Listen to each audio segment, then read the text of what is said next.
Halo teman-teman, selamat datang kembali di podcast ini, tempat belajar fisika dengan santai tapi tetap seru.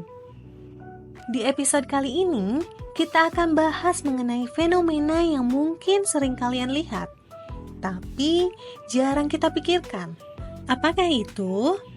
Pelangi. Yap, kita akan membahas tentang dispersi pelangi dan penerapannya dalam kehidupan sehari-hari. Siap? Yuk kita mulai.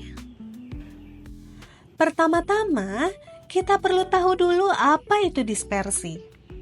Jadi, ketika cahaya putih seperti cahaya matahari melewati media yang berbeda, seperti tetesan air hujan, dia akan terurai menjadi berbagai warna.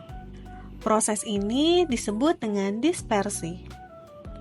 Setiap warna cahaya memiliki panjang gelombang yang berbeda-beda.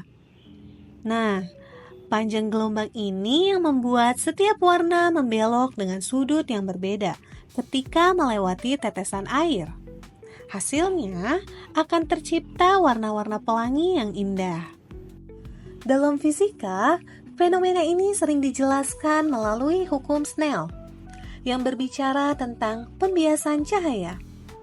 Setiap warna cahaya seperti merah, kuning, hijau, biru, nila, dan ungu, mereka semua dibelokkan dengan cara berbeda ketika menembus media transparan seperti air.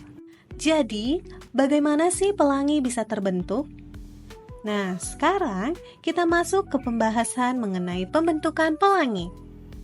Pelangi terjadi ketika sinar matahari melewati tetesan air di atmosfer.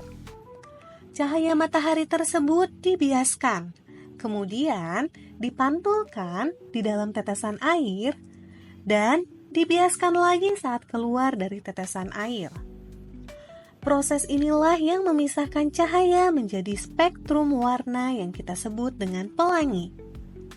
Warna merah ada di bagian luar karena dia punya panjang gelombang yang terpanjang.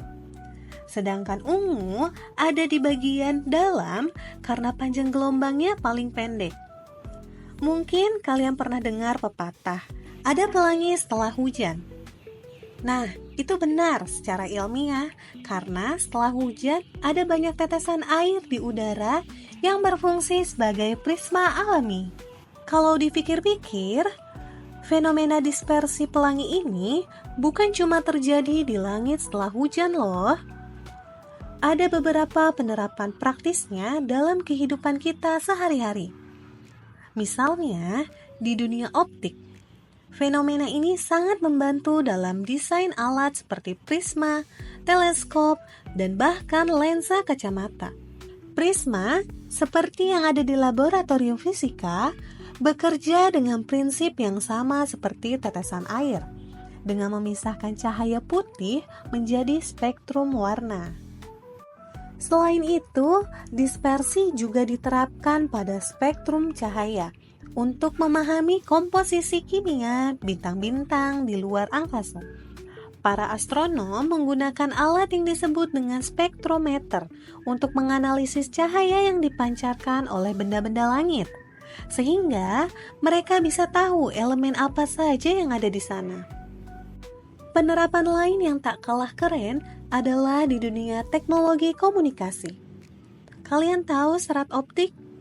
Itu adalah salah satu teknologi canggih yang memungkinkan kita mengirim data dengan kecepatan tinggi. Serat optik menggunakan prinsip pembiasan dan pemantulan cahaya yang sangat terkait dengan konsep dispersi yang kita bicarakan ini. Jadi, ternyata dari sebuah pelangi kita bisa belajar banyak hal tentang cahaya dan bagaimana ia bekerja. Mulai dari bagaimana pelangi terbentuk, hingga penerapan fenomena dispersi dalam berbagai teknologi yang kita gunakan sehari-hari. Mulai dari prisma di laboratorium, hingga jaringan serat optik yang membawa sinyal internet ke rumah kita. Mudah-mudahan setelah mendengarkan podcast ini, kalian jadi makin tertarik dengan fisika optik ya. Dan gak cuma memandang pelangi sebagai sesuatu yang indah, tapi juga sebagai fenomena ilmiah yang luar biasa. Sekian dulu episode kali ini. Terima kasih sudah mendengarkan dan sampai jumpa di podcast selanjutnya.